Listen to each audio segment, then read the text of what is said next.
So hello guys, welcome to our channel that is Edo group of excellence. So जो जैसे कि हम लोग का पहले वाले वीडियो का जो पार्ट बाकी था जंप स्टेटमेंट, वो उसे मैं कंटिन्यू करती हूँ। इससे पहले मैंने इफ एल्स और वाइल लूप, डू लूप सब पढ़ा दिया है। सो आप लोग उसे जाके देख ले अगर नहीं देखे हैं तो स्टार्ट करते हैं वीडियो। तो जंप स्टेटमेंट क्या होता है? तो jump statement are use to interrupt the normal flow of programme.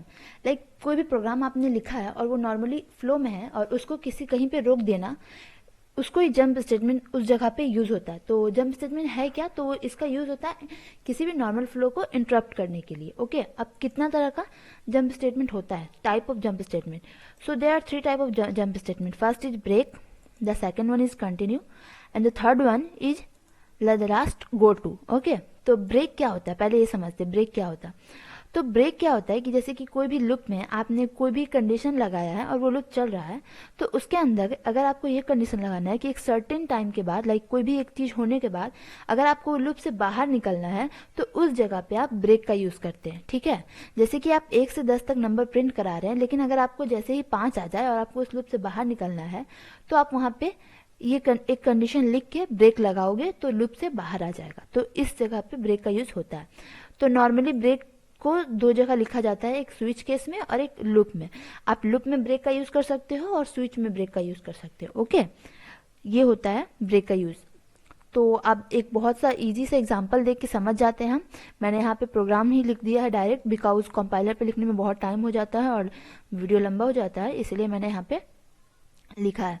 तो जैसे कि आप ऊपर में देख रहे हो कि ये 2 जो लाइन है वो तो बेसिक सिंटैक्स है, जो मैं अपने पहले की वीडियो में बहुत अच्छे से एक्सप्लेन कर चुकी हूँ। तो कोई डाउट है तो आप वहां जाके देखें। उसके बाद ये मेन फंक्शन में मैंने लिखा है, मैंने क्या किया है कि एक इंटीजर लिया है, एक इंटीजर लिया और मैंने 1 से 10 तक सिंपली नंबर प्रिंट किया है। ठीक है, लेकिन जैसे ही अगर 7 आ जा रहा है तो मैं लूप से बाहर निकल जा रही हूँ। ठीक है, तो इसको सिंपली मैं रन करूंगी। तो आप यहाँ पे जब रन करिएगा तो यहाँ पे क्या होगा कि नंबर प्रिंट होगा और जैसे ही 7 आएगा तो फिर ये लूप से बाहर निकल जाएगा। ओके, उसके बाद नंबर कुछ प्रिंट नहीं होगा, फॉर लूप से बाहर आ जाएगा और बाहर आके आई और इंक्रीमेंट नहीं करेगा, 7 तक ही रह जाएगा और उसके बाद आई का जो भी वैल्यू है वो प्रिंट हो जाएगा। सो यही होता है। अगर ऐसा होता, इसमें एक और केस मैं आपको समझा देती हूँ कि अगर आप 1 से 5 तक ही लगाते और आई कभी 7 तक पहुंच ही नहीं पाता, तो उससे पहले ही लूप खत्म हो जाता, तो ब्रेक तक नहीं जाता। तो ये चीज को आप लोग माइंड में रख के ब्रेक को समझिए। नेक्स्ट जो है वो है कंटिन्यू। तो कंटिन्यू क्या होता है?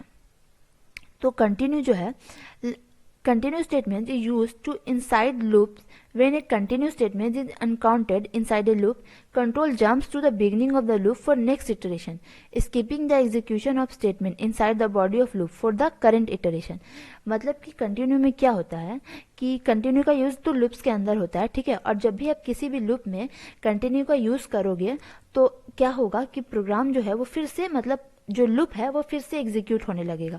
मतलब वो आगे के स्टेटमेंट में ना जाके डायरेक्ट फिर शुरू में चला जाएगा लूप के स्टार्टिंग में, फिर वहां पे नेक्स्ट इटरेशन के लिए वो रन करेगा। तो ये कंटिन्यू का यूज होता है यहाँ पे। मतलब ब्रेक में क्या हो रहा था कि जैसे ही ब्रेक का जो भी कंडीशन था वो सेटिस्फाई हो रहा था तो लूप से बाहर ही निकल जा रहा था। लेकिन कंटिन्यू में क्या होता है कि जैसे कंडीशन आपका सेटिस्फाई होता है तो वो फिर से रन करने लगता है। ठीक है, तो मोस्टली कंटिन्यू का यूज कब होता है?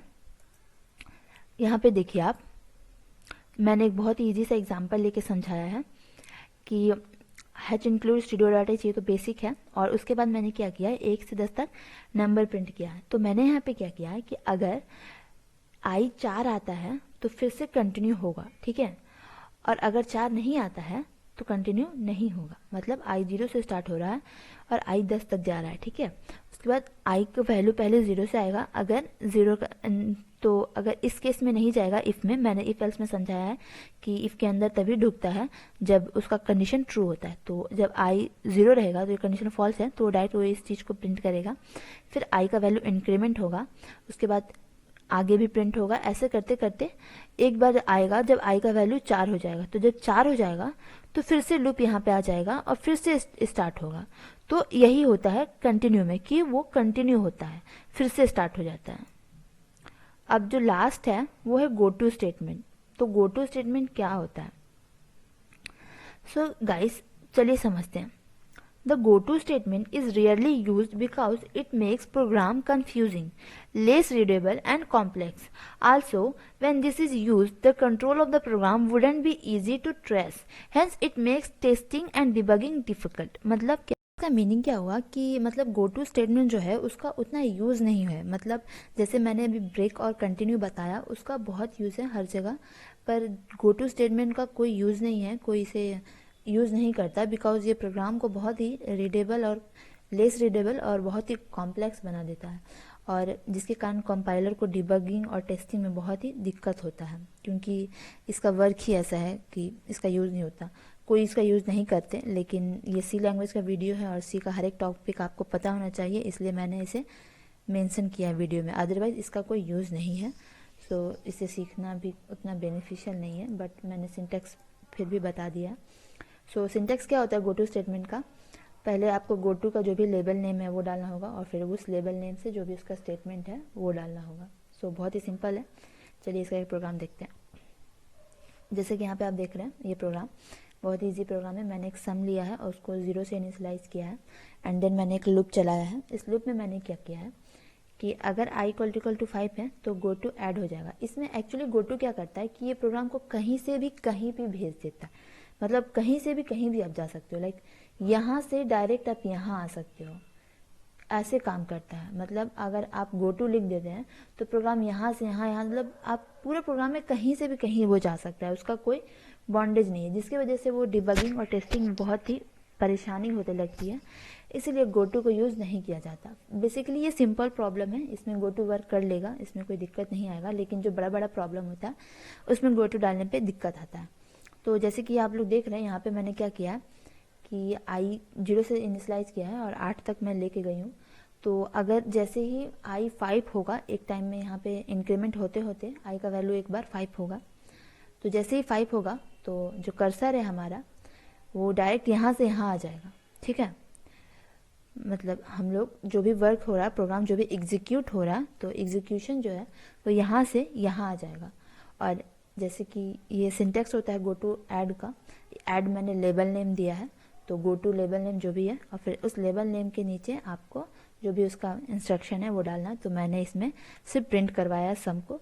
तो यहाँ पे क्या है कि i जब तक 5 के इक्वल है तब तक सम यहाँ तक आएगा, और जैसे ही 5 के इक्वल हो जाएगा तो मतलब i जब तक 4 है तब तक, और मैंने इसके ऊपर लिखा है तो ऑफकोर्स यहाँ पे वर्क करेगा, और वर्क करके यहाँ से डायरेक्ट जंप करके यहाँ पे आ जाएगा, और यहाँ पे आके सिंपली i का वैल्यू जो भी है, सॉरी सम का वैल्यू जो भी है वो प्रिंट कर देगा. सम का जो भी यहाँ पे वैल्यू हुआ उसको प्रिंट करके प्रोग्राम ख़त्म. तो यही वर्क है गो टू का, बहुत ही ईजी है.